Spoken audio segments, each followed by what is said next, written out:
Welcome students, Narayan Ghosh education চ্যানেলে তোমাদের আবার স্বাগতম। চলে এসেছি মাধ্যমিক এবিটিএ 2025-এর ইতিহাসের মডেল 11 নিয়ে, পৃষ্ঠা 296। আজকের প্রথম প্রশ্ন, দাদা সাহেব ফালকে যুক্ত ছিলেন চলচ্চিত্রের সঙ্গে।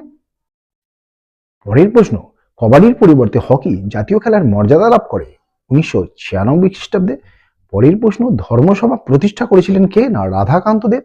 নেক্সট প্রশ্ন, এশিয়ার কোন মেডিকেল কলেজে প্রথম ইউরোপীয় চিকিৎসা বিদ্যা শেখানো হতো? কলকাতা। নেক্সট প্রশ্ন, বিদ্যাসাগর বাল্য বিবাহের বিরোধিতা করেছিলেন যে পত্রিকায়? সর্ব শুভকরী। পরের প্রশ্ন, যে শহরকে কেন্দ্র করে জঙ্গলমহল নামে বিশেষ জেলা গঠিত হয়েছিল সেটা বিষ্ণুপুর।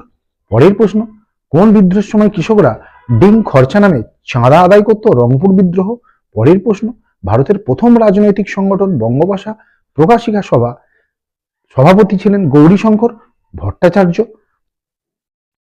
পরের প্রশ্ন, 1857 বিদ্রোহকে প্রথম জাতীয় বিদ্রোহ বলেছিলেন কার্ল মার্কস। নেক্সট প্রশ্ন, আধুনিক ভারতে প্রথম ব্যঙ্গচিত্র প্রকাশিত হয়েছিল সোমপ্রকাশ পত্রিকায়। পরের প্রশ্ন, বাংলায় প্রথম ইঞ্জিনিয়ারিং কলেজ হলো বেঙ্গল টেকনিক্যাল ইনস্টিটিউট। পরের প্রশ্ন, ছাপাখানার মুদ্রণের জন্য সর্বপ্রথম বাংলা অক্ষর কে তৈরি করেন? না পঞ্চানন কর্মকার। পরের প্রশ্ন, কিষাণ সভা সর্বপ্রথম গঠিত হয়েছিল যুক্তপ্রদেশে।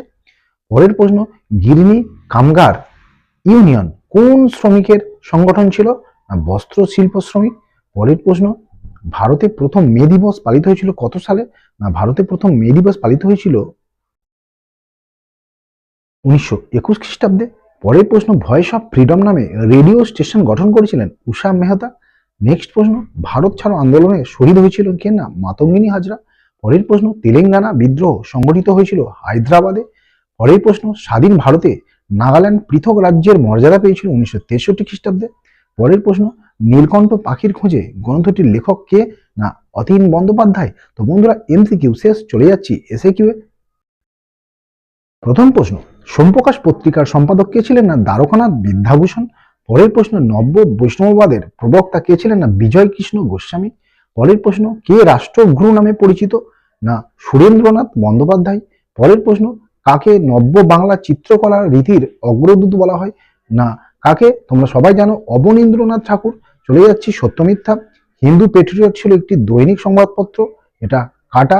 পরের প্রশ্ন, 1960-এর দশকে নারী ইতিহাস চর্চা প্রথম শুরু হয় ফ্রান্সে, এটাও ভুল, কেননা এটা আমেরিকা হবে। পরের প্রশ্ন, ক্যাপ্টেন রশিদ আলী ছিলেন নৌবিদ্রোহের একজন সেনানায়ক, এটাও ভুল, এটা হচ্ছে আজাদ হিন্দ বাহিনীর। পরের প্রশ্ন, বারদৌলি সত্যাগ্রহ আন্দোলনের পর গান্ধীজি বল্লভভাই প্যাটেলকে সর্দার উপাধি দিয়েছিলেন, এটা একদম ঠিক। চলে যাচ্ছি স্তম্ভ। প্রথম, রাহুল সাংকৃত্যায়ন, সঠিক উত্তর 4-এ বখস্ত আন্দোলন। পরেরটা, David Hare school book society. Jyotiba ফুলে 2 নম্বরে সত্যশোধক সমাজ এবং ডিরোজিও অবশ্যই 1 নম্বরে ক্যালকাটা লিটারারি গেজেট। চলে যাচ্ছি বিবৃতিতে। প্রথম বিবৃতি দেখতেই পাচ্ছ কি লেখা আছে? না দুদু মিয়ার মৃত্যুর পর ফরাজি আন্দোলন দুর্বল হয়ে পড়েছিল। সঠিক ব্যাখ্যা কি হবে? সঠিক ব্যাখ্যা দেখো যেটা হবে সেটা হচ্ছে 3, দুদু মিয়ার উত্তরাধিকার ধর্ম সংস্কারে মনোনিবেশ করেছিলেন। পরেরটা, রবীন্দ্রনাথ ঠাকুর ঔপনিবেশিক শিক্ষানীতির বিরোধী ছিলেন। ব্যাখ্যা 1। সঠিক ব্যাখ্যা হচ্ছে এই শিক্ষা মানুষের মনের সার্বিক বিকাশ ঘটায় না।